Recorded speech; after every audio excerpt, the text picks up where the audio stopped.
Bluetooth del ponente. Creo que también creo que eres la persona que va con sus aparatos en la Ecopari, creo. Sí. Por ahí me han dateado. Me conocen, sí, sí, o sea, si se hablan cualquiera conmigo, les va a decir que soy el chico, ¿cómo es el chico Shaggy? El Shaggy Man, siempre me dicen así, porque siempre desde la primera seco que fui, tenía la Shaggy, no sé si la tengo por acá, de hecho, sí, a ver si la puedo sacar, Una mochila, creo, o algo así. a ver, ahí va. Tengo acá la Shaggy, Sí, sí, sí. Yo, de y hecho, encima la tengo primera Eco que fui, ya hace 2 años, creo, me acuerdo de haberte visto, y, o sea, fue súper raro, hasta creo que te tomaron foto, y en ese sí, sí, momento, sí, claro, sí. yo no sabía quién eras, pero de ahí ya, ya me enteré. Este, No, o sea, aparte con una Shaggy somos pocos y este año seguramente vaya con un par de batch en la mochila, con más cosas, como para hacer más ruido. dale. Bueno, eh, ahí te dejo el espacio para que puedas presentarte un poco más y comenzar este meetup. Vale. Bueno, bueno, como dijeron, soy Lupin. Yo me dedico a todo lo que es el hardware hacking. Principalmente me dedico a lo que es atacar los postnet, los dispositivos de pago, que seguramente muchos los habrán visto en tiendas y locales y demás. Yo básicamente me dedico a intentar encontrar vulnerabilidades en base a lo que es el firmware y el hardware. En esta presentación va a ser todo más orientado a lo que es hardware. Y quiero hacer un paréntesis, algo importante, y es que hay mucha gente, y sobre todo por la imagen que se ve de este lado, puede confundir mucho lo que es el hardware hacking con utilizar herramientas como puede ser la Pineapple, como puede ser el Flipper, como puede ser, no sé, un Rubber Ducky, por ejemplo. Y cabe resaltar que es digamos, una mini rama eso, de lo que es el hardware hacking, pero está más orientado a lo que es un pentest. Más utilizar eso, ¿no? Una Pineapple, un Rubber Ducky, etcétera. Lo que es más el hardware hacking es intentar, como dije, encontrar vulnerabilidades en base al hardware. Hay mil ejemplos, mil historias que se pueden buscar. Hay, por ejemplo, una historia que es muy conocida, que fue la de este hacker que logró romper una Trezor Wallet. Básicamente le pudo obtener la clave que utiliza para cifrar todo lo que son las llaves de criptomonedas y nada, pudo extraer todo el dinero. Nada, quería hacer ese mini paréntesis más que nada porque esto va a ser como mucha información de golpe. Es así, el hardware lleva bastante tiempo, la verdad, el hecho de aprenderlo bien. Yo de hecho considero que sigo aprendiendo todos los días porque tengo, inclusive en mi trabajo, a mis mentores que yo considero que son gente que está a otro level y es básicamente eso. El hardware es algo que se aprende con el tiempo, es algo complejo, por eso también espero que cualquier pregunta que tengan, cualquier duda, la pongan en los comentarios, en la descripción acá, así las puedo respondiendo un poco al toque si puedo. Dicho eso, arrancamos. A ver si puedo. Ahí va. Bueno, lo primero que es el hardware hacking es un poco lo que expliqué, es lo que es la modificación, el análisis y exploración de un dispositivo físico, sea por ejemplo, de lo más básico, un router, un postnet, como dije, una TV box, etcétera. Es básicamente todo lo que tenga que ver con hardware y que corra un sistema o que se pueda modificar de cierta manera. Lo que la gente por ahí más conoce como hardware hacking puede ser estas típicas modificaciones donde corren el Doom, muy seguramente, que en cualquier cosa, no sé, lo corren en una de estas calculadoras, como es, científicas, o que lo corren como es, en máquinas de hospitales, eso. Va un poco por esa mano, más que nada conocer qué funciones cumple este hardware y qué se puede hacer en base a eso. Porque tengamos en cuenta que lo que es un dispositivo de hardware tiene muchas, muchas cosas, desde lo que es como es el procesador de aplicaciones, que es el SoC principal, la RAM, la ROM, etcétera. Algunas cosas pueden tener otros chips más, por ejemplo, chips de seguridad, que lo que hacen puede ser, por ejemplo, guardar y comunicarse llaves criptográficas para lo que es comunicación de pagos, de lo que es la normativa de PCI. Entonces, el hardware es muy abierto y tiene muchas cosas que se pueden hacer en eso. Bueno, eso, pruebas de embarazo también esa. Esa no salía igual. La de prueba de embarazo ya hay un truquito porque más que nada usan de pantalla, no usan como tal para correr el Doom ahí.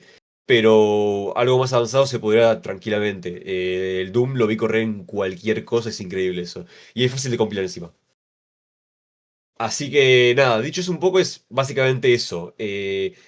Identificar, como es, analizar mucho lo que es un circuito, entender cómo funciona, entender posibles fallos, que eso lo vamos a hacer un poquito más adelante, para poder explotarlos y obtener accesos, claves, modificarlo para hacer otras cosas. Yo tengo un par de postnet que modifiqué donde hago que arranque con mi cara, por ejemplo, con mi logo. Eso es bastante divertido de hacer y se puede hacer con la mayoría de hardware.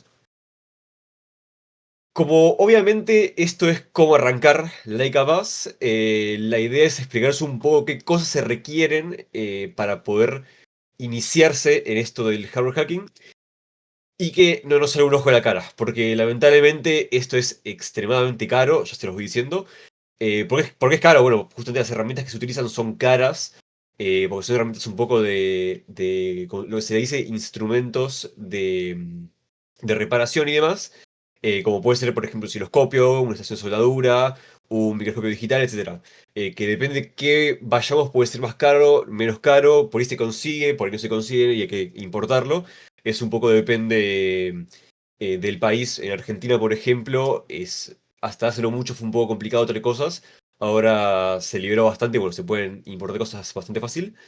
Pero depende en qué país, por ejemplo, en Perú desconozco sinceramente cómo es la importación o que se consiguen, pero de ahí puede fluctuar mucho los precios. Por ejemplo, un osciloscopio, que es lo que está acá arriba, que es para mí un instrumento bastante vital en lo que es hardware. Acá en Argentina hace no mucho, bueno, hace ya un tiempo igual, estaba unos $400 por encima de lo que se puede conseguir, por ejemplo, en China, en Amazon y demás. Pero las herramientas principales, al menos para lo que es iniciarse en hardware hacking, es algún dispositivo de comunicación que tenga TTL, que tenga SPI, que será TTL, SPI, etcétera, ¿no? ¿Qué será eso? Son básicamente protocolos de comunicación seriales. Lo que es el TTL o el UART es básicamente una comunicación serial donde muy seguramente lo conozcan lo que es el TX y el RX. Si conocen un poco de hardware van a conocer esto. Y en toda esta parte está justamente esto, ¿no? Lo del digamos, el TX es el que transmite y recibe a un RX y así direccionalmente. Y ese puede ser comunicaciones tipo Shell, por ejemplo. El ejemplo que yo puse y que es el que más considero es el de acá, que se llama la Bus Pirate. Más que nada porque es una herramienta multiuso. Es una herramienta que tiene casi todos los protocolos de comunicación que se pueden utilizar en lo que es hardware hacking y no es tan cara comparándolo con comprarse muchas herramientas y demás, que es como tener, por ejemplo, 5 herramientas o 6 7 todas separadas que igual las podemos perder, que igual se puede romper, que igual no son de muy buenas calidades, contra una herramienta que está súper probada y es una herramienta dedicada a lo que es el hardware hacking. Esa es una de las principales que yo considero comprar. Se puede conseguir por afuera o inclusive importadores, por ahí en eventos de ciberseguridad que alguno la traiga y la pueda vender. Otras de las herramientas bastante vitales, más que nada para lo que es análisis de una PCB, es esto de acá, que es un microscopio digital. Acá tenemos varios. Yo puse este que es uno de los que tengo yo y es el que más recomiendo, que es básicamente es un microscopio con una pantalla. Hay otros que son los trinoculares, que básicamente es, imaginemos un microscopio para ver las plaquitas con, no sé, por ejemplo, un insecto, sangre y demás. Los que son típicos de biologías, imaginemos eso pero multiplicado por 1000. Es un coso gigantesco donde nos acercamos y podemos ver una PCB perfectamente, igual que con esta pantalla, solamente que la pantalla lo vemos con un poquito de delay, es bastante poco igual y simplemente sin estar pegado a algo. Depende de quién le puede parecer más cómodo o menos cómodo. Yo lo compré más que nada por practicidad. Eh, Más que nada para eso, para poder grabar encima, porque tiene para grabar por la SD. Y bueno, por si viene algún amigo o alguien que le toque explicar algo en mi casa, simplemente le muestro eso y se ve perfectamente. Otra herramienta que es esencial, no, lo siguiente, yo creo que lo primero que se tiene que comprar es un tester, que para el que no sepa qué es un tester, es básicamente una herramienta que puede darnos en valor muchas cosas. Por ejemplo, tenemos, no sé, una batería, queremos saber qué voltaje tiene la batería, bueno, con esto podemos medirlos. Queremos saber si algo está en corto, podemos medir si algo está justamente en corto, si está bien soldado, si no está bien soldado y demás. Es una herramienta muy muy buena, la verdad, para todo esto y es lo que yo más utilizo, de hecho, para todo lo que es análisis de hardware, es lo que más uso. Bueno, el osciloscopio, como les mencioné antes, súper útil. Es una función un poco parecida al tester, solo que en vez de que nosotros podamos medir, por ejemplo, voltajes y demás, nosotros podemos ver, como se ve un poco acá, lo que es las ondas que se transmiten. Les doy un ejemplo. Tenemos un artefacto que transmite información vía UART, ¿no? Vía TX y RX. Con el tester podríamos ver parte de esa información tanto en una onda sinusoidal o cuadrada, que es más normal una cuadrada, y si el osciloscopio tiene lo que es la modalidad de decode, o sea que nos decodifica la información en hexadecimal, podemos ver un poco la trama principal que tiene y de ahí podemos identificar si es un UART, si es un SPI o qué puede ser. Es algo bastante útil. Lo otro es la estación soldadura, también muy vital para todo lo que es hardware, más que nada porque se tienen que romper las cosas. Eso es principal, yo la pistola de calor siempre la utilizo sin miedo, es como una Dremel, por ejemplo, la que le das para que agujerea, todas las cosas. Siempre la utilizo más que nada para romper plástico. Estoy buscando acá si tengo algún plástico roto, pero no tengo acá justo. Pero es súper útil. Después, bueno, lo de soldar para justamente hacer por ahí puentes o ayudarse con ciertas cosas, ya que en la electrónica suele tener pines muy chiquitos y soldar algún cable que salga nos puede ayudar bastante en todo eso. Aparte de Word, existen otros puertos comunes, sí. Existen otros puertos comunes que lo voy a explicar un poco más adelante. Pero es básicamente es una introducción a qué cosas se requerirían para empezar. Pero bueno, un poco más adelante lo vamos a seguir viendo. Y después lo otro que es un... No es tan necesario, pero está bueno tenerlo, que es una herramienta de foul injection. ¿Qué significa foul injection? O sea, inyección de falla, básicamente en español. No sé si ustedes escucharon o recuerdan la historia de el speedrunner que estaba haciendo justamente eso, un speedrun del Mario 64 donde por algún motivo el Mario de la nada saltó para arriba. No sé si alguno lo recuerda eso o lo vio, si no los invito a buscarlo, es súper interesante. A ver qué dicen.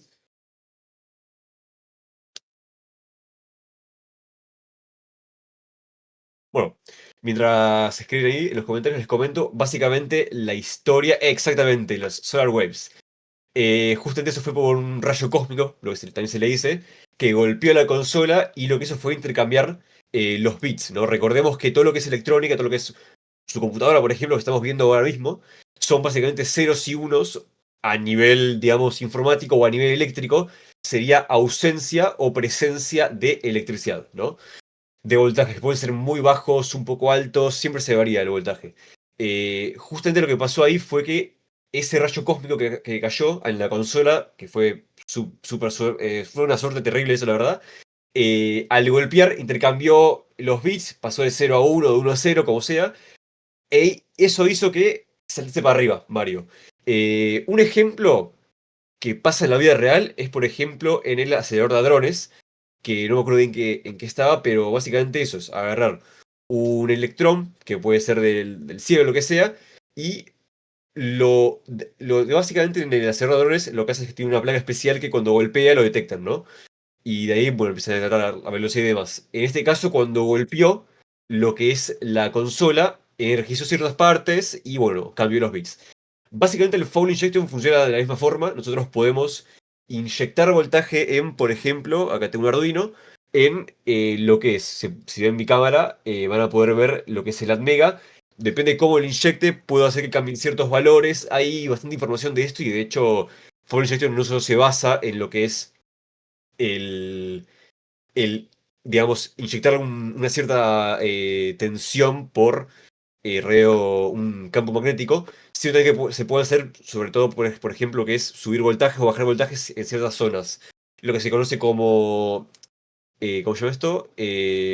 Overvolt o undervolt, ¿no? Es básicamente eso, subir o bajar el voltaje para ver cómo se puede llegar a romper de cierta forma. De ahí tenemos, bueno, equipo más profesional, que es, por ejemplo, es el Chip Whispered, que no lo muestro más que nada porque es demasiado caro eso, y yo quiero arrancar más como algo principal para que puedan, si les interesa, poder comprar lo básico y poder arrancar, y de ahí un futuro poder comprarse algo más caro, porque la verdad que el Chip Whisper está en unos, creo que $5.000. Es bastante, bastante caro, pero es un ejemplo que justamente eso, con un simple rayo cósmico golpeó y cambió todo, y con, bueno, justamente con un Foul Injection, con este acá, se puede hacer exactamente lo mismo.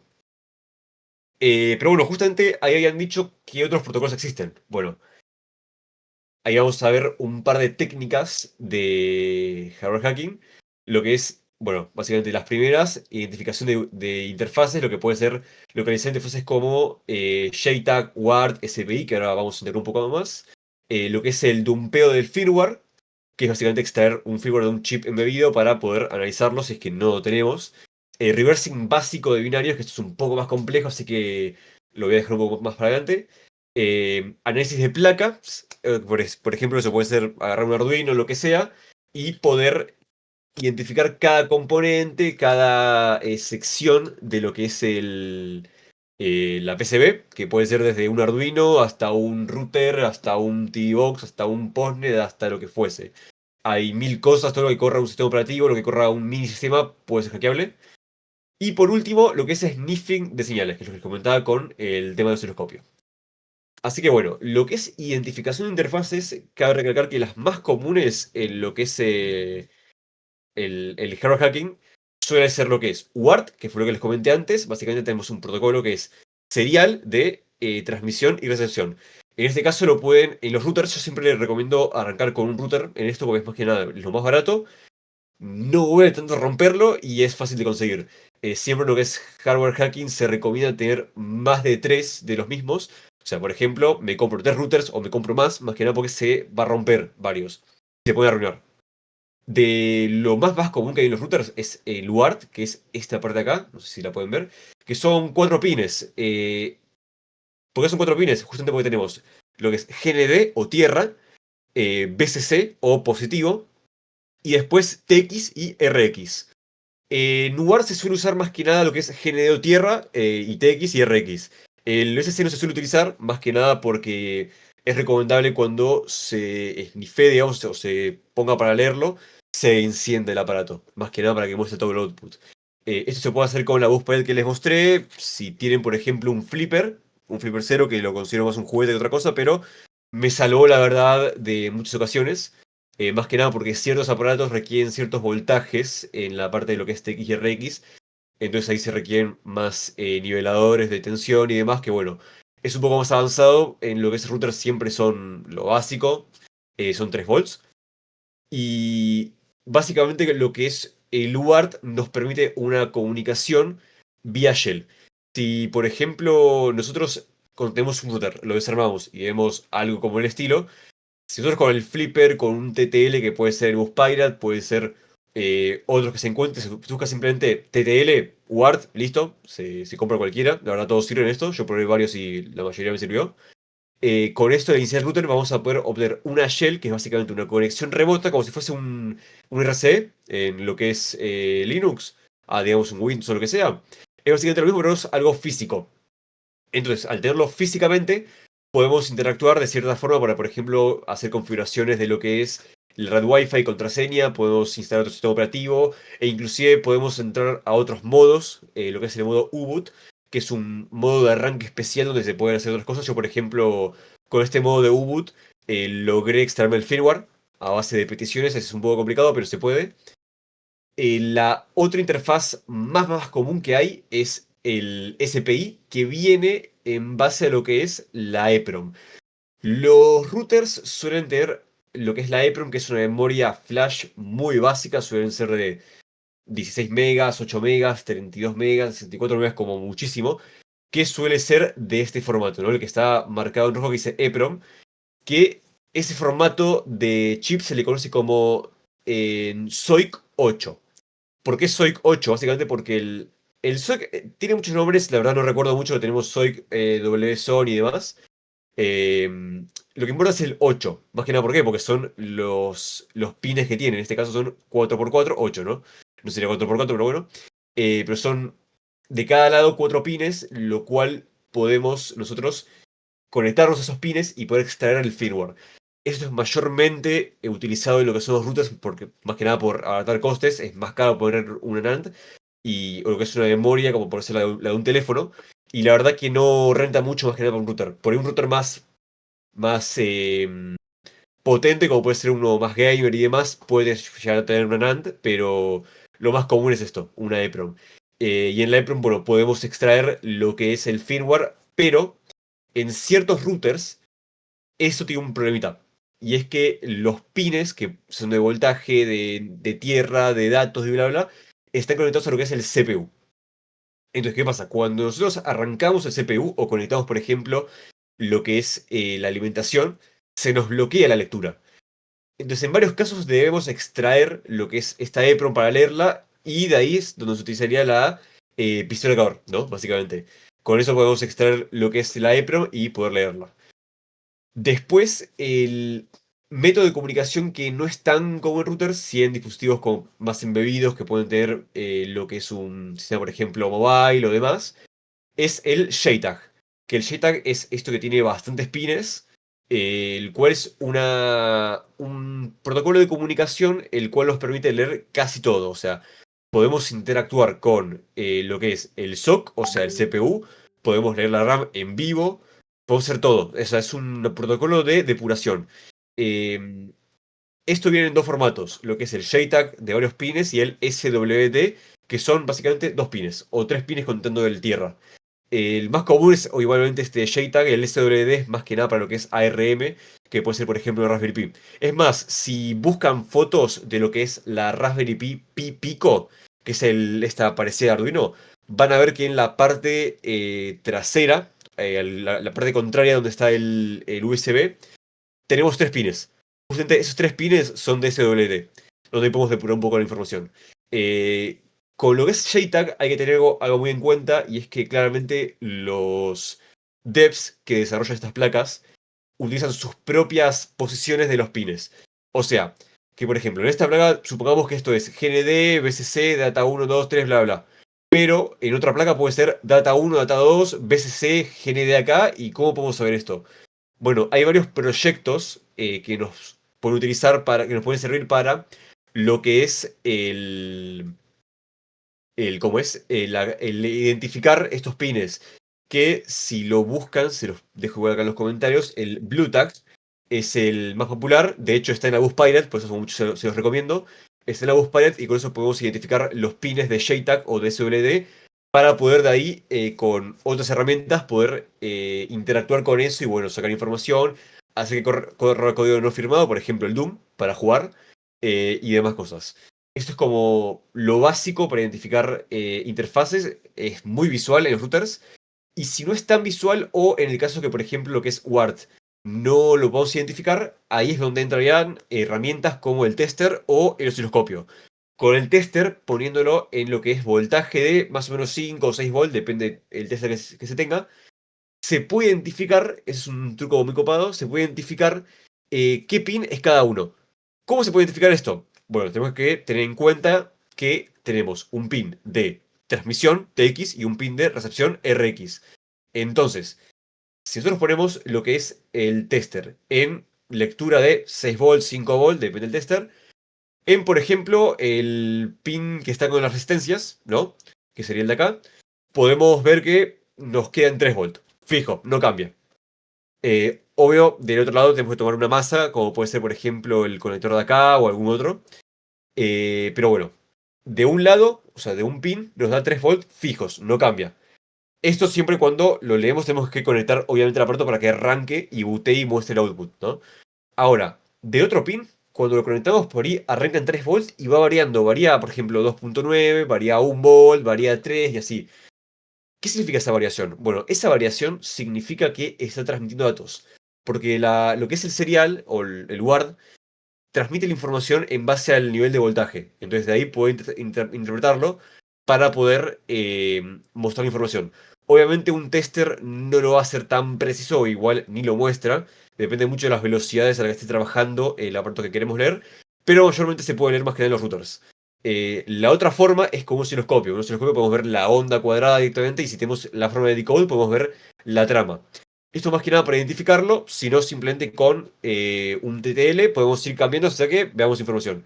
Siempre lo recomendable es encontrar el GND que suele ser el cuadrado, pero a veces, como digo, lo pueden invertir y que este sea el OSC y que este de acá sea el GND o que el de acá sea el GND así. Por eso siempre es recomendable ir buscando referencias de masa o GND que puede ser, por ejemplo, el conector este de encendido, que suelen ser siempre masas. Siempre la barra de metálica acá es tierra. Entonces de ahí se puede identificar cuál es el tierra. O, por ejemplo, el JTAG o demás. Ese es un ejemplo y nada, eso es como lo básico de identificación de interfaces más comunes en lo que es hardware. Esto literalmente lo tienen todos los hardwares, más que nada porque el CPU, por ejemplo, tiene lo que es la comunicación dual en todos los casos. JTAG en todos los casos, en la mayoría los tiene, y EPROM puede variar, pero ahí va otro, como es otra forma en la que se utiliza el almacenado, que es el que vamos a ver ahora, que es básicamente la parte de un pedo de firmware, donde acá tenemos, los más comunes son dos tipos. El que yo les comentaba antes, que es el UART, que acá tenemos lo que es un CH341, que es un dispositivo TTL que tiene tanto comunicación UART como SPI, para comunicarnos con lo que es TTL, lo que vimos antes, UART, y lectura de chips. En este caso, ese tiene un detalle muy especial y es que tiene un bug en la mayoría de sus versiones donde te alimenta con 5 volts todo. Es un poco peligroso porque la mayoría funcionan en 3 volts, entonces podemos llegar a quemar un chip o algo. Yo tengo un video en mi canal donde explico un poco la modificación para hacerle, si es que quieren comprar este, y no una bus por ejemplo, pero es un detalle un poco mayor, digamos, tenerlo en cuenta. Pero acá tenemos dos formas de extracción de firmware. Primero, las EPROM, como les comenté antes, tenemos una pinza donde nosotros conectamos, como se ve acá, lo que es la pincita al chip directo, ¿no? Esto creo que es una placa de una cámara, creo que era, no me acuerdo bien. Pero bueno, se puede conectar directo y si no encendemos lo que es el chip, podemos tranquilamente, perdón, lo que es el SOC, si no se enciende al alimentarlo esto, podemos extraerlo así on board. Si se enciende, bueno, hay que extraerlo y utilizar esta misma plaquita para poder leerlo con los programas pretendientes de estos programas y de esos archivos, estas herramientas, digo. Y en base a eso, básicamente, podemos extraer todo el firmware y demás. En el caso de lo que es las MMC o NAND, que son estas de acá, básicamente estas son más comunes en lo que son dispositivos con una arquitectura ARM, pero que corren, por ejemplo, un Android, que corren un Linux y demás. Suelen tener estas memorias más que nada por el nivel de espacio que pueden tener. Estos pueden tener más de 4 GB, 8, 16, 32, como un teléfono antiguo. Estos son un poco más especiales porque estos, lo que son la EPROM, al tener lo que se considera pines físicos, ¿no? O sea, pines más que nada legibles, o lo que es el SMD, podemos leerlo con la pinza o soldando directamente. O sea, es algo bastante grande y fácil de soldar. Ahora, esto, y está expuesto aparte. Esto, lo que son las MMC, no están tan expuestas porque como se puede ver, esto si lo vemos frente, sería la parte trasera. Un ejemplo es el chip de acá, que pueden ver, no tiene los pines expuestos, como por ejemplo el de acá o demás. Este como tiene los pines por abajo, no se puede leer. Entonces tenemos que o ubicar por medio de las resistencias previamente sacando uno, por eso digo que hay que requerir más de tres al menos del mismo hardware. ¿Para qué? Para, por ejemplo, esto, los sacamos y de ahí podemos ver de las resistencias por dónde salen los pines. Que los más típicos en esto suele ser lo que es el clock, el CMD, que es para la comunicación de comandos, VSQ y VSC, que son básicamente las fases de alimentación que requiere el chip controlador para leer la memoria, y el datacero. El datacero es lo básico para leer, como digamos, el arranque de la memoria. Se suele utilizar lo más fácil es estos aparatos de acá, que es básicamente una lectora de VGA, ya que este protocolo se llama VGA, el de los pines, donde van a ver algo bastante curioso, y es la parte de acá. La parte de acá tiene una forma muy parecida, la cual es una forma de SD, de las SD grandes, las clásicas de cámara y demás. ¿Por qué tiene este formato? Bueno, porque literalmente el formato este de VGA es el mismo protocolo que el de SD. O sea, si queremos, por ejemplo, soldar esto, que es bastante complejo, yo nunca lo recomiendo, siempre es recomendable conseguir nuestros adaptadores. Pero si queremos soldarlo con los pines y sacarlo a un lector o lo que sea, podemos agarrar una lectora de SD, los adaptadores para poner una micro SD, básicamente abrirlo y de los pines ir soldando. Hay un montonazo de imágenes en Google donde muestran cómo se suelda para poder leerlo tranquilamente y eso se conecta a un lector de CD y con programas como por ejemplo puede ser creo que se llama DTK Image o algo así, son básicamente programas forenses para leerlo. Podemos extraer toda la información tranquilamente y depende igual en qué estemos leyendo, por ejemplo, si corremos un Android, tenemos que tener en cuenta que lo que es Android 7 en adelante está todo cifrado. Android 6 para abajo está, digamos, todo en texto plano, o sea, se puede extraer y ver tranquilamente. Pero bueno, hay que tener en cuenta eso. Siempre lo que es la MMC es un poco más complejo de interactuar, por eso siempre recomiendo lo que es un router, más que nada porque suelen tener las EPROM y son más fáciles de interactuar y pueden identificar un poco. Eh, de ahí tranquilamente se pueden extraer desde binarios, por ejemplo, se pueden extraer los archivos de HTML, todo por UART, ¿no? Inclusive cargarle cosas, por ejemplo, yo un router le pude cargar por UART, le pude cargar digamos, un index HTML distinto al del original y pude tenerlo con mi loguito y demás. Que de hecho es como lo tengo un poco con domótica en un router que tengo. Pero eso es un poco en lo que es la parte de dumpeo de firmware, los dos más típicos suelen ser esto, lo que es la EPROM y la MMC. La MMC es un poco más complejo, la EPROM es la más fácil. No sé si tienen preguntas por ahora, porque sé que es un poco complejo, pero si tienen preguntas, díganlo ahora, si no, vamos al final.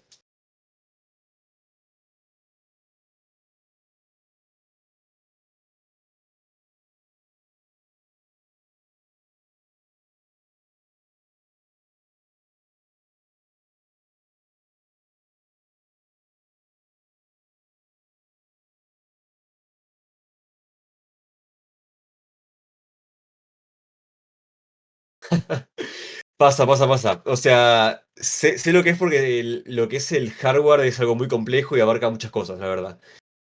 Una vez tengas el firmware, ¿qué más puedo hacer? O con tener el firmware ya encontré posible CVE. Bueno, justamente eso es a lo que voy, a lo siguiente, pero contestando un poco de tu pregunta, hay ciertos programas para analizar lo que son binarios y firmware.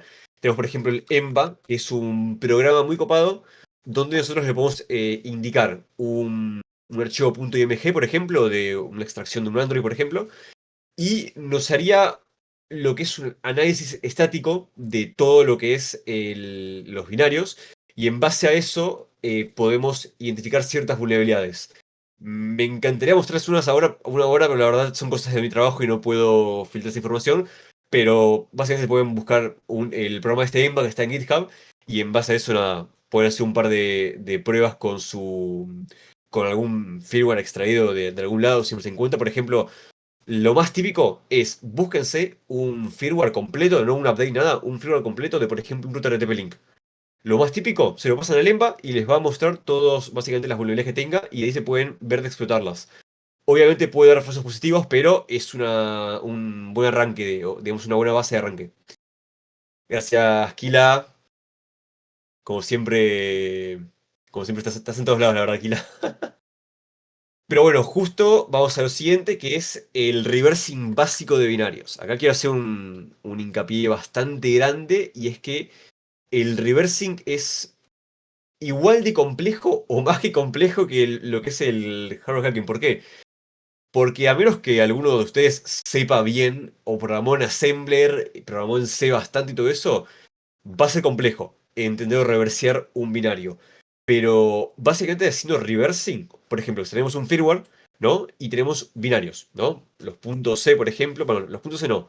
Los puntos. Sí, sí, puede ser los puntos C, puede ser el punto bin, puede ser diferentes formatos, ¿no? Un binario compilado, obviamente. Eh, Obviamente, al estar compilado, el código va a estar ofuscado, claramente, y hay muchos casos sobre todo en productos chinos, que son binarios que nadie entiende qué hace, hacen cosas muy, muy raras. Yo vi mil cosas, por ejemplo, tenemos lo que es el ADB, que es el Android Debug Bridge, que es algo muy típico usado para comunicación con dispositivos móviles, no sé si alguno lo usó, el ADB se usa mucho para recuperar teléfonos, de hecho. Por ejemplo, no sé si conocen no me acuerdo mucho el nombre ahora, del programita este que se utiliza para cargar otro firmware en los Samsung. todo corre por ADB. O por ejemplo, el UFED, en lo que es Forencia, utiliza ADB de fondo. Es súper usado en lo que es Android. Eh, Nada, básicamente, si nosotros, por ejemplo, eso, lo que yo decía, en ADB, el Odin, ahí va, aquí la gracias. El Odin es un programa, nada, para usarlo Samsung, y eso corre, por ejemplo, con ADB, para lo que es inyectarle el firmware y demás, todas las protecciones. Vi varios ADBs modificados por los chinos, ¿no? Para dar servicio a su producto, que es un ADB especial para su producto, donde hace más cosas de las que dicen. O sea, por ejemplo, supongamos que la documentación dice, che, esto hace esto, esto y esto, y estos son los comandos. Bueno, si vos lo pasas por reversing, hay mil cosas más. O sea, lo vi de hecho la otra vez analizando un binario donde se veían mucha más información, mucho más, eh, digamos, protocolos de comandos para hacer ciertas cosas o inclusive cambiando simplemente un valor del código del binario entero, que era fácil de cambiar porque estaba acá en texto plano. Se hacían otras cosas, por ejemplo, me acuerdo que podías cambiar un binario y te daba un output gigantesco de todo lo que pasaba en el dispositivo cuando le cargabas un firmware.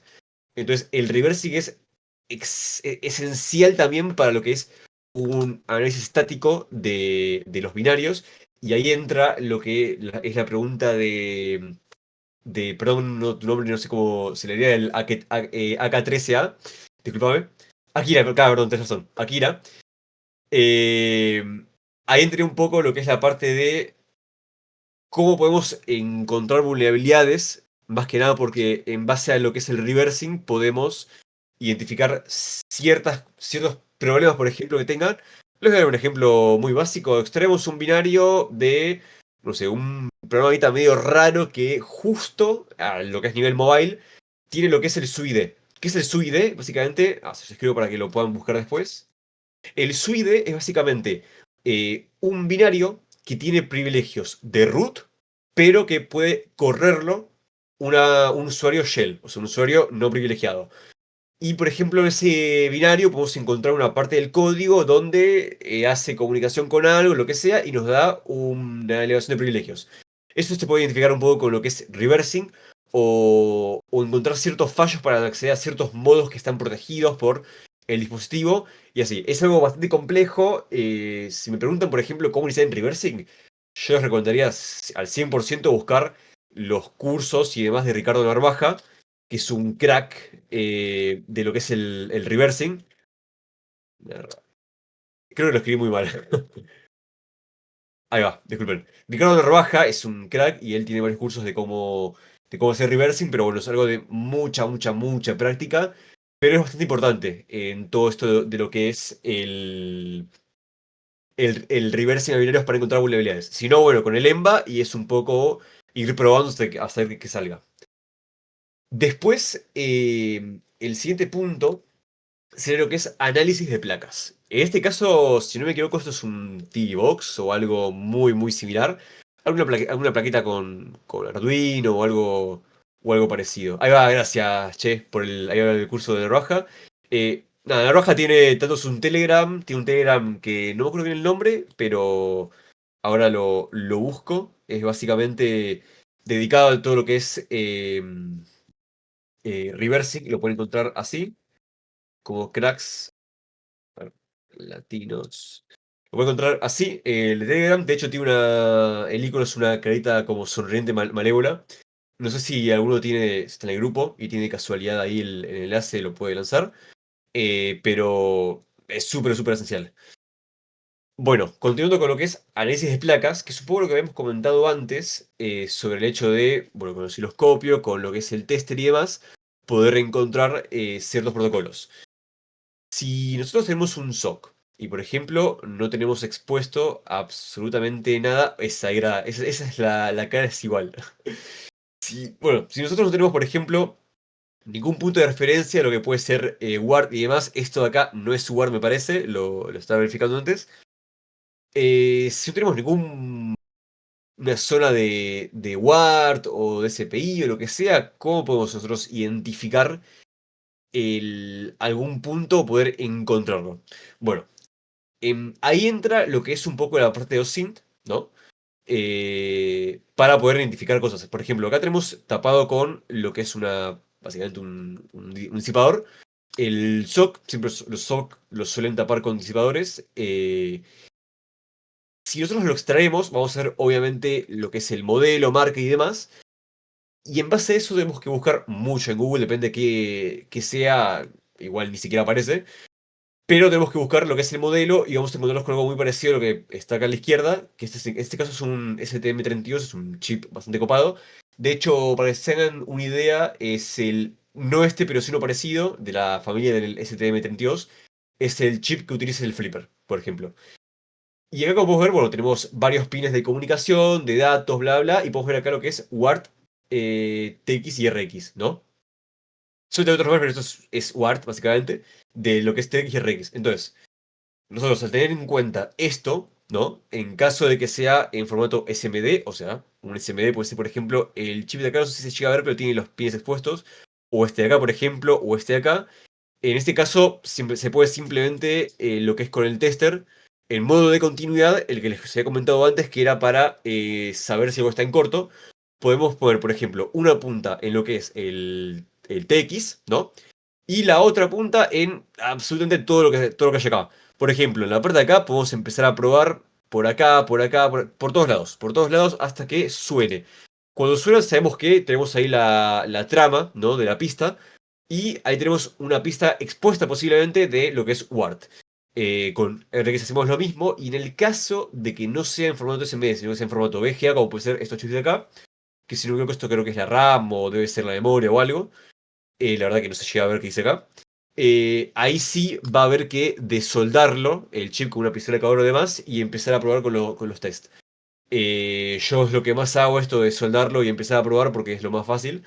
Pero bueno, tiene su complejidad y hay que encontrar lo que es el pinout, ¿no? Que es básicamente la imagen de la izquierda, para poder identificar cuál es UART, cuál es BCC, cuál es GND, cuáles son datos y demás.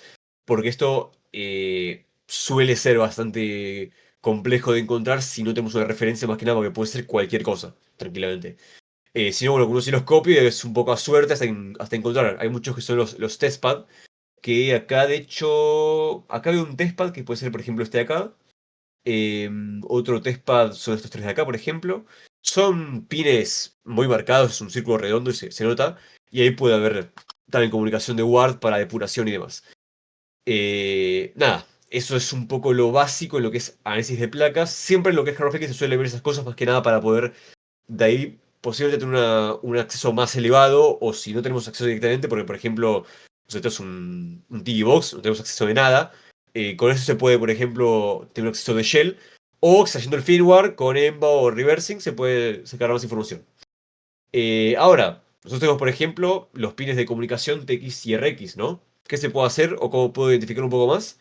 Es ahí lo que es el sniffing de señales de punto 5, donde acá yo quise abarcar un poco algo quizá un poco más barato que un osciloscopio, o un poco mejor, depende cómo lo vean, la verdad, lo cual es el analizador lógico o el Logic Analyzer. Este es un aparato muy parecido, la verdad, al osciloscopio, solo que con una diferencia es que el osciloscopio es un instrumento más de laboratorio, que se usa más en electrónica, llega a más frecuencias y demás, pero puede ver dos o hasta cuatro canales. Los cuatro canales son el que es el más caro, pero lo más típico suelen ser esto de dos canales, ¿no? Eh, con eso podemos ver la información, pero quizás no tan claro o no podemos depurarla bien, digamos, en texto plano, porque en los osciloscopios si tenemos un decode se decodificaría de este formato lo que es el hex o el hexadecimal. Y en ese caso entra lo que es el analizador lógico. En este caso tenemos dos, acá les di dos opciones para conseguir. Lo que es el Logic Analyzer de 24 megas, 8 canales, que es el más típico. De hecho, acá en Argentina vale unos $10, creo. Es muy, muy, muy barato. Y después tenemos lo que es el LA. El LA viene en distintos formatos. Tenemos, creo que el 1056, 2016, el 5000 y algo. Que básicamente cambian lo que es la frecuencia, ¿no? A mayor, digamos, a la versión más alta básicamente tiene más frecuencia, por lo cual nos permite trabajar con más canales a la vez a más frecuencia, ¿no? Mientras más se baje, menos frecuencia vamos a poder usar por más canales. Por ejemplo, si utilizamos cuatro canales, igual nos va a dejar, no sé, por ejemplo, 50 megas, ¿no? Y así. Si tiene más frecuencia, bueno, nos dejaría más. En este caso, lo que está copado del analizador lógico es que si tenemos, por ejemplo, buscamos lo que es un UART, no tenemos casi ninguna referencia, podemos ver la información no solo en hexadecimal, sino en texto plano. Hay ciertos programas que nos permiten visualizar en un costadito lo que es la información en texto plano, como si lo utilizásemos con un TTL, con programas como por ejemplo que puede ser el PuTTY, que es uno muy típico, o el Tedaterm. Eh, Básicamente con eso se puede ver un poco el texto plano, aunque bueno, no es lógico, es algo más avanzado, ya que no se lo puede ver lo que es WART, sino que puede ver básicamente todos los protocolos, puede ver WART, SPI, puede ver CAN, por ejemplo, que es el de los autos. I2C, por ejemplo, es otro protocolo de comunicación que no está utilizado, pero bueno, se suele utilizar un poco. Y en base a esto, podemos verlo bueno, de diferentes maneras. Lo que sí, bueno, para iniciarse, recomendaría un poco más el barato, acá del 24 megas, más que nada porque pocas veces suele haber algo de más de, por ejemplo, 50 megas. Más si bajamos con una electrónica un poco más baja, como puede ser, por ejemplo, Ward, es bastante típico esto, que no sea algo de mucha frecuencia, básicamente, ¿no? Pero bueno, básicamente eso es un poco lo que es el sniffing de señales, que puede ser con esto, con un osciloscopio, con demás, básicamente ver un poco la trama. De hecho, se pueden ver lo que es la trama de información de claves de seguridad. No sé si ustedes, muy probablemente sí, vieron esto que, como es esta vulnerabilidad que hubo en en el BitLocker, perdón, que comentaba que fue hackeado BitLocker y con un aparato en la ThinkPad podían colocarlo y snifeaban y capturaban la clave. No sé si alguno vio eso. Es como el Bitmagic Basic. Es parecido. La verdad no lo utilicé, pero sí, porque si no recuerdo era un analizador lógico. Hay un montón igual, de analizadores lógicos. Tenemos de hecho un proyecto que está basado en lo que es Raspberry Pi Pico. Y de hecho el Bus Python también tiene analizador lógico. O sea, el Bus Python es eso, es un conjunto de todo, de todo. Es increíble. Falta básicamente que te autohackee todo, pero bueno, todavía falta para eso. Eh, para bypass del BitLocker de Slobo, claro, justamente eso, que en teoría habían hackeado BitLocker, qué sé yo, no. Fue básicamente un sniffing de señales, porque lo que es el BitLocker, que esto se puede hacer inclusive con lo que les había comentado antes, que era esto de acá, ¿no? El BitLocker utiliza lo que es el TMP, que es básicamente un chip de seguridad que almacena claves. En su mayoría suele ser SOIC 8, como puede ser este de acá, ¿no? O bueno, puede ser otro formato como puede ser un SOIC 16 o 32 y demás que puede ser más como este formato. En base a eso es básicamente buscar el datasheet, perdón, el pinout, como puede ser así, ¿no? Un pinout similar a esto. Y en base a eso, buscando los pines de comunicación de lo que sea BCC, bla, bla, podemos snifearlo con o un analizador lógico, una herramienta ya un poco más destinada a eso, programada con lo que sea, o, bueno, en el caso de lo que eran las Lenovo, justo en la trama salía unos testpad, no sé por qué, y básicamente con esta Pipico podían snifearlo simplemente colocándolo, encendiendo la máquina, y al enviar la clave de cifrado del BitLocker podían ahí capturarla, extraer toda la memoria, y con un programita que no me acuerdo bien cuál era el nombre, podían básicamente eso, extraer toda la información, desencriptar toda la información, mejor dicho. Pero eso es un ejemplo de cómo con iniciando señales podemos obtener inclusive claves privadas de cualquier cosa, eso depende mucho, ¿no? Pero bueno, BitLocker de hecho es un proyecto bastante interesante para practicar porque no requiere tanto conocimiento, es básicamente buscar un poco la información, buscando por ejemplo lo que puede ser el modelo del chip, en este caso por ejemplo STM32 F100 RBTX, buscamos y buscamos pinout. Y en su mayoría esas cosas se suelen encontrar, más por ahí chips complejos como puede ser un chip de un celular, por ahí no se consigue tanto la datasheet, pero, o el pinout, pero bueno, siempre hay filtraciones. En páginas chinas que no se entiende nada, siempre hay filtraciones. Entonces ahí se puede buscar información y con sniffing podemos extraer esa clase de cosas. Lo cual es muy bueno. Pero bueno, básicamente eso fue un poco la introducción de cómo arrancar en hardware hacking. Sé que fue muy, muy pesado, mucha información de golpe. Por eso también espero preguntas a montón, sean, o sea, ninguna pregunta es estúpida, la verdad. Desde inclusive que dije al principio me perdí, sirve. Más que nada porque sé que es complejo, es mucha información. De hecho, en mi canal tengo una serie de videos que estoy armando a poco, que es explicando, por ejemplo, esto del lugar, de cómo identificarlo, todo más paso a paso. Son videos de 20 minutos por ahí, 10 minutos, depende. Pero ahí muestro un poco todo lo que es cada parte de cómo se encuentran, cómo se puede visualizar y demás. Eh, pero nada, ¿cómo es? Sí, fue como un balde de agua helada. Sí, o sea, sé que es un balde de agua helada. Me hubiese gustado mostrar más cosas, a más en, digamos, en IRL, en real time, digamos, pero también en base a lo que yo trabajo es un poco probable que puedo mostrar más que nada por tema de DNR y demás. Pero ¿qué dice? No tenía ni conocimiento de que existía el hardware hacking, pensé que eso existía en las películas. No, no, no, o sea, el hardware hacking se súper utiliza para todo. Inclusive, a ver, te doy un ejemplo, básicamente con lo que son los postnet. Vos tenés en cuenta que un postnet no puede salir al público sin siquiera nada de seguridad, o sea, de pruebas de seguridad antes, porque tenemos claves muy privadas, claves que son de PCI, que son de pagos, las cuales se llegan a filtrar, es un problema grande.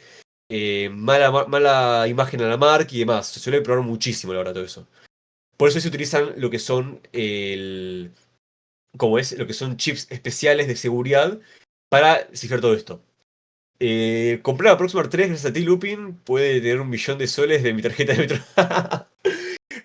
Bueno, ojo, bueno es así, pero pasó, o sea, en Argentina pasó hace no mucho, de hecho, en 2019, 18 por ahí, donde hackearon la sube y pudieron modificar el saldo y viajar gratis.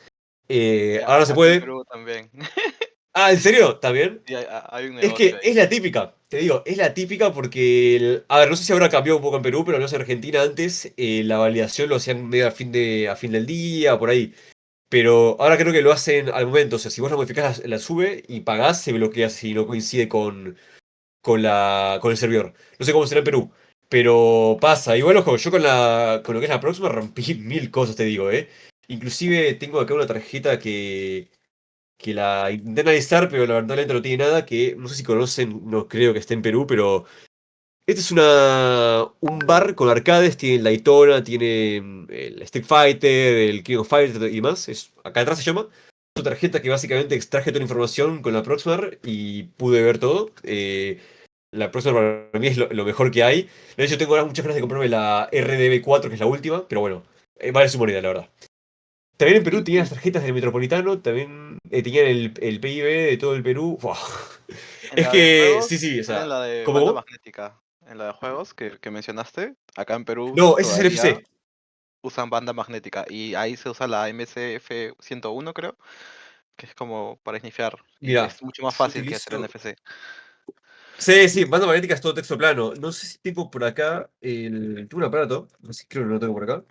No, yo tengo un lector de banda magnética, que no sé dónde lo tendré, la verdad. ¿El Pero Chameleon? que con eso se. ¿Cómo? ¿El Charmeleon? ¿Chameleon? No, no, no, ese es de NFC. Y de hecho no lo recomiendo mucho, la verdad, el Charmeleon. No, es una lectora básicamente de banda magnética, ¿no? Pero que permite escribir también.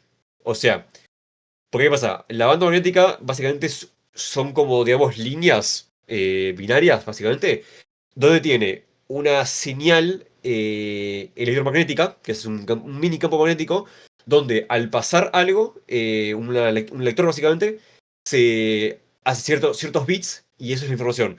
Un ejemplo puede ser, por ejemplo, un cassette de música. Un cassette de música funciona igual. De hecho, si desarman una casetera de cassettes, van a ver que el cabezal es idéntico al de un lector de banda magnética, por USB o lo demás. Y en base a eso se puede, por ejemplo, leer la información y reescribirla.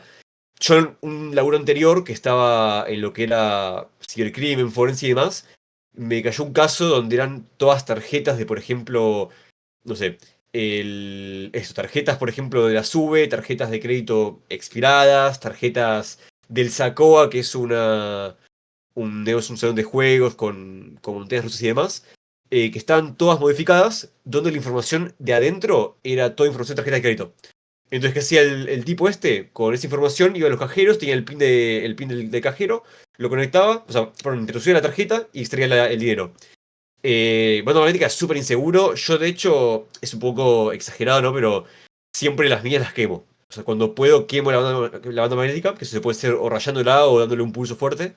Se quema todo eso. Más que nada porque pensemos que la banda magnética, teniendo una antena fuerte, de hecho, creo que lo tengo por acá. A ver, sí, acá está. Esta es una plaquita, no sé si voy en mi cámara, pero es una plaquita, la cual, si la saco a ver si puedo, ahí va. Acá tiene la antena, ¿no? Donde yo acá le puedo cargar una tarjeta mía y apretando uno de los botones puedo utilizarlo para apagar como si fuese banda magnética. Es exactamente igual. Ahora, esto inclusive puede emular. O sea, yo lo que puedo hacer acá, si lo probamos bien, es hacer que genere un campo, ¿no? Magnético de lectura, donde toda la información que pase por ese campo la lee. Porque obviamente estamos excitando ciertas zonas. Es como NFC. Piensen que NFC no tiene batería, por ende, lo que hace es básicamente darle energía vía electromagnética. Y ahí arranca y ahí, bueno, hace todo el pase de información, de las claves y demás. Banda magnética funciona exactamente igual, solamente que sin cifrado. Entonces es bastante peligroso la verdad tenerlo a día de hoy y de hecho hay muchas cosas que... Pues hay muchas tarjetas actuales que no lo tienen de hecho. Nombre de Gadget Please para jugar con el Coney Park. O sea, te la doy porque simplemente es... mira, de hecho, no creo bien el nombre, pero es de los chicos de Electronic Arts. Si los buscas, los vas a ver. El Neko Party, por ejemplo, suelen estar. No sé si en alguna convención de Perú están, pero siempre cuando están venden sus aparatos. Yo lo compré Sí, hace justamente poco ahí. estuvieron, pero creo que no vendieron nada. Ah, qué raro. Yo, de hecho, cuando fui también les compré el. Bueno, el Polish Item que les mostré, también se los compré. Lo tengo acá, de hecho. Acá está. Acá lo tengo. Me lo iba a armar de afuera, la verdad. O sea, me lo iba a, como es, a mandar a hacer a China, pero por el precio que lo vendían, dije, listo, está. Me conviene más comprárselo a ellos. Valían menos de $100. Dije, listo, está. Se los compro. Sí, justamente sin cifrado lo que es banda magnética. Por eso yo siempre le recomiendo quemarlo al menos. Porque alguien, por ejemplo, en un subte, en un tren, lo que sea, en un colectivo, les pueden leer la tarjeta. También los recomendables son por ahí bandas perdón, bandas no, perdón, tarjetas o fundas de jaula de Faraday. Y ya con eso no pasa nada. Hicieron emblemas para el Unknown acá. Ah, los batch, digamos, ¿no? Sí, sé que siempre hacen los batch ellos de las convenciones. Eso está muy copado, la verdad. Eh, pero bueno, no sé si tienen alguna más pregunta de todo esto. Hay sorteo, por las dos se le hizo, hay sorteos. Sí, o sea, igual si ya no tienen más dudas, empezamos ahora con las dudas de looping al público. Para ganarse unas becas, vamos a sortear 2 becas para Hack the Box Big Plus y para que puedan ahí resolver algunos retos, laboratorios, incluso challenge de hardware, creo que también tiene Hack the Box, así que sería Antes bueno. te corto, Rick había puesto, ¿es posible ver una vez más la de... ¿Cómo es? Ah, las dispos antes de Ward. Eh, a ver, a ver, a ver. ¿Te referís a esta? No sé si queda grabado esto. Ah, ¿qué duda tenés ahí con lo de Ward? Te paso mientras leo el otro. ¿Qué otros dispositivos recomiendas aparte de routers? Para arrancar, routers, bueno, como dije, principalmente más que nada porque es barato. Después otras cosas pueden ser, por ejemplo, TV Box, así de lo barato para arrancar. Si quieren ir algo más complicado, puede ser, por ejemplo, un Postnet. Un Postnet directamente tiene más protocolo más protocolo de seguridad, tiene chips especiales más dedicados. Se pueden ir, por ejemplo, a dispositivos móviles. Se pueden ir a, no sé, por ejemplo, es un poco más complicado de conseguir igual, pero hay lectoras que son de huellas dactilares, ¿no? Y en base a eso, por ejemplo, pueden snifear a ver si sale la información en texto de la huella dactilar y de ahí puede replicarla. Eh, pero bueno, eso depende, puede ser más caro conseguir un aparato que se dedica a eso. Pero bueno, la verdad, mucho depende.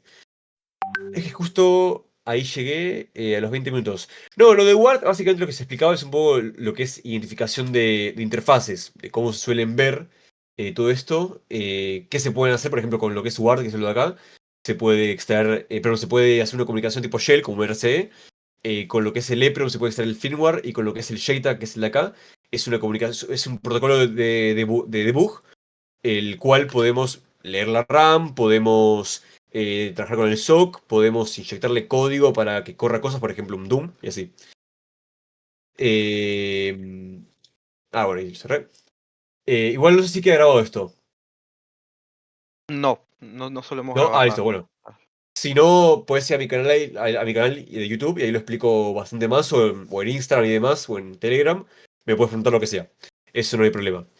Para las tarjetas con RFID no basta cubrirlas con una billetera. Depende. Más que nada depende porque, por ejemplo, en el caso de la SUBE pasa algo muy curioso que increíblemente bloquea las tarjetas de crédito cuando se quiere leer. No sé por qué las bloquea, pero lo ideal siempre es tener o una billetera especial que sea de anti-RFID o una fundita. De hecho, cuando se compra la Proxmark 3 Easy, que es la más barata, por AliExpress te vienen fundas para eso. Una última pregunta. ¿Hay implicaciones legales al hacer hardware hacking? O sea, ¿se estaría en un área gris al hacer esto? Más o menos. El área gris depende mucho en realidad en dónde estés parado. Por ejemplo, creo que en lo que es la Unión Europea, vos cuando compras un aparato electrónico, si no me equivoco, o no me acuerdo en qué área era, en qué zona era, eh, el aparato es tuyo y vos podés hacer lo que vos quieras. Ahora, no reportes a ciertas empresas, porque hay algunas empresas que no puedo mencionar, la verdad, las cuales como es, si les envías una vulnerabilidad o algo en su hardware, esperando un bounty o simplemente por buena onda, te pueden denunciar. O sea, cabe recalcar eso, yo siempre recomendaría eso, guardátelo a vos, si tiene un bounty en HackerOne, dale. Si no, no vayas porque es más preferible quedarte ahí con lo tuyo. Claro, Nintendo sí, pero... Bueno, sí, Nintendo sí, por ejemplo, es un gran ejemplo más que nada porque o sea, los hackers que atacan a Nintendo no buscan correr el Zelda, por ejemplo, gratis y demás. Lo que buscan es simplemente ver que se puede romper la máquina. Después que salgan las demás cosas, bueno, es otro problema. Ellos hacen una cosa. Es un ejemplo, si los reportás o algo, te van a denunciar. ¿Recomiendas el PN532 para hardware hacking de NFC RFID? Sí, y no. Es un buen aparato para lo que es mi Fare Classic 1K. En lo que es tarjetas NFC hay muchos protocolos de tarjetas, ¿no? Va, muchos modelos. De hecho, les aseguro que la del Perú seguramente es una Mi Fare Classic 1K. Más que nada porque son las más típicas y las más baratas. En ese caso sí te funcionaría, pero en mi opinión, por lo que vale la Proxmark. Bueno, la Proxmark 3. Y sí, te conviene más comprarte esa. Y es algo que abarca todas. Inclusive, por ejemplo, podés hackear las tarjetas de las Teslas. De los autos Tesla de Elon Musk. Se puede hackear. ¿Qué otra hora? Creo que eso resume lo de Word, una oración. Pero antes de ello había una tipo inicial, quizás de presentación o intro del perfil. A ver. Dame un segundito. Puede ser un poco. Claro, no, no, sí, era un poco de herramientas y eso, pero si querés, escribirme en el privado y te lo envío. Se lo graba. Eh, ¿Qué ven al ATU? No sé qué es ATU, pero si me lo cuentas, estaría bueno. Es Ese la fue. sección de transporte urbano. Ahí va, ahí va, ahí va, ahí va. Qué bueno que esto no queda grabado. Sí, Esas sí, fueron las sí. primeras que lanzaron, creo que las últimas versiones se utilizaron, las primeras unificadas siguen siendo... Claro, Mi Fare Classic, igual, ojo, siguen siendo las... O sea, la mayoría suelen ser Mi Fare Classic, pero por ahí usan otros protocolos de seguridad. Pero en el corazón es lo mismo. O sea, con la Proxmark se rompe. Eso se los aseguro al 100%. Se rompe con la Proxmark. ¿Cuál es el Nada campo más de se trabajo de actualiza el hardware diccionario hacking? y salen. ¿Cómo? Para las de Perú, por ejemplo, las primeras salía con el diccionario por defecto de la Proxmar, pero de ahí con Claro. las nuevas sí se tenían que hacer unas cuantas cositas más, pero igual se llegaban a romper. Sí, sí, sí, o sea, hay muchos métodos. De hecho, hace no mucho ya salió una vulnerabilidad para ciertas tarjetas que se puede probar en cualquiera, donde por un bug del chip se podía conseguir una clave y en base a esa clave se hacía básicamente un hard nested o un nested attack y de ahí se puede conseguir el resto de claves y dumpearlo. Hay métodos. Siempre, a menos que sea una Mifare Plus, una Desfire y demás que son cifrados, se puede romper. ¿Cuál es el campo de trabajo de hardware hacking? Esa es una pregunta muy, muy buena. Eh, Lamentablemente es un poco limitado, pero abarca al menos en lo que yo conozco dos áreas. Lo que es el pentest de hardware, que puede ser, por ejemplo, esto, lo de hackear, en mi caso, un postnet, ¿no? A ver si lo podemos estar más o menos así. Un postnet de estos, por ejemplo, hackearlos, encontrar las vulnerabilidades, sea por firmware, sea por hardware y demás. Y la otra área puede ser la parte del research de... Es un poco lo mismo, ¿no? Te dan hardware y vos vas probando ciertas vulnerabilidades. Por ejemplo, hay un chico llamado Octavio Tiempo, es un amigo mío, que él encontró una vulnerabilidad en las lámparas Tuya, marca Tuya Smart. Son lámparas chinas para lo que es el IoT, ¿no? El Internet of Things. Y en base a eso pudieron encontrar una vulnerabilidad bastante interesante. Pero suele ser un poco eso lo que es el hardware hacking. No está tan englobado como suele ser un SOC, un pentester, digo, un red team y así. No sé si hay preguntas, si no vamos con las preguntas del examencito chiquito.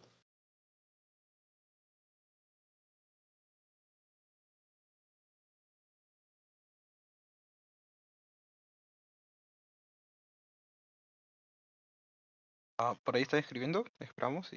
Sí, hay dos. ¿Qué empresas tendrán esos puestos?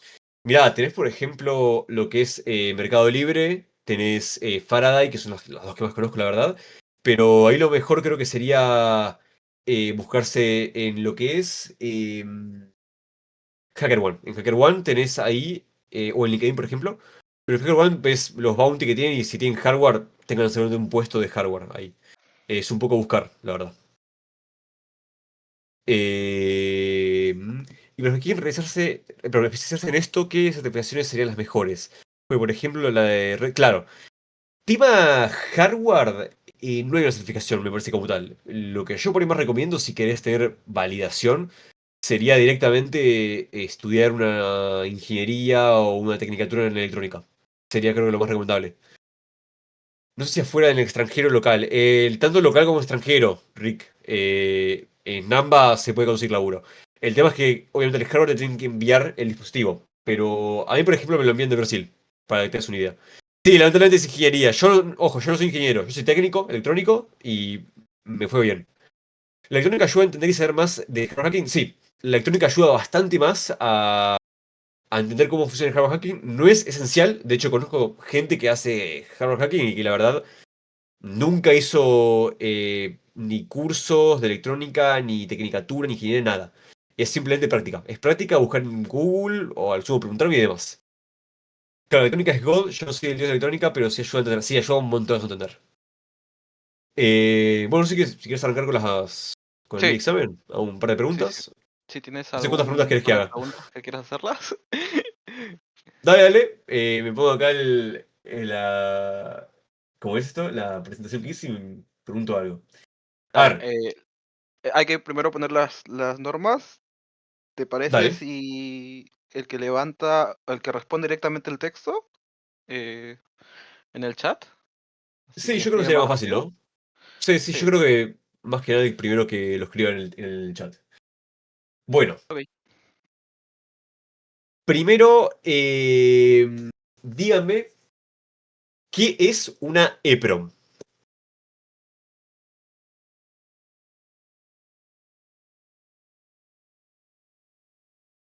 No sé cuántas preguntas puedo hacer, así que... Ahí va, bien. Chip de memoria. Ya, Ahí, César se lo ganó. Es un chip de ok. memoria. Bien, bien, bien, bien, bien. A ver. Vale. César, me escribes por interno en Discord y vamos a validar dos cosas, nada más que estés registrado en la plataforma en Meetup, si no, igual puedes escribirte ahorita. Y bueno, ya con esto te enviaremos un correo. Dale, la siguiente pregunta. La siguiente pregunta. Si recuerdan, en la parte de lo que es el dumpeo de firmware, habían mencionado que la MMC utiliza un protocolo muy común que todos lo usaron alguna vez. ¿Cuál es? ¿O qué es esos protocolo o tipo de comunicación? No, no es SPI. No, no, no, no. Es algo que lo usaron muchísimos, que se utilizan, por ejemplo, en cámaras. Hay una pista, les doy.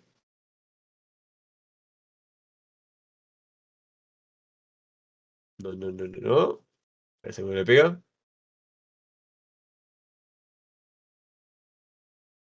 El nombre es una. Ahí va, eso. Super Mago, ahí va, SD. Exactamente, protocolo SD. Dale, dale. Ahí va. Eh, segundo ganador. Vale, muchas gracias. Vamos a sortear en esta ocasión nada más dos. ¿Listo? De igual manera, muchas gracias Lupin por estar presente. Si quieren aprender más, más contenido relacionado a horror hacking, pueden seguirlo en LinkedIn, en YouTube, que ahí sube videos bastantes relacionados a hardware hacking. De hecho, yo, yo lo conocí a través de YouTube, así ¿Ah, sí? que bueno. Sí, sí. De la nada un día curioseando me aparece un video y está en español, porque generalmente el contenido que veo de hardware está en inglés, así que me sorprendió y bueno, conocí un Sí, crack. de Le hecho, dije perdón, te con la interrumpo Comercio ahí. Perú, con Goblin creo. Claro, sí, bueno, a Gabriel le dije, de hecho, le había mandado un mensaje. No sé si subió, creo que no. Eh, ¿Cómo es? No, eso, justamente lo que dijiste vos ahí, que fue un.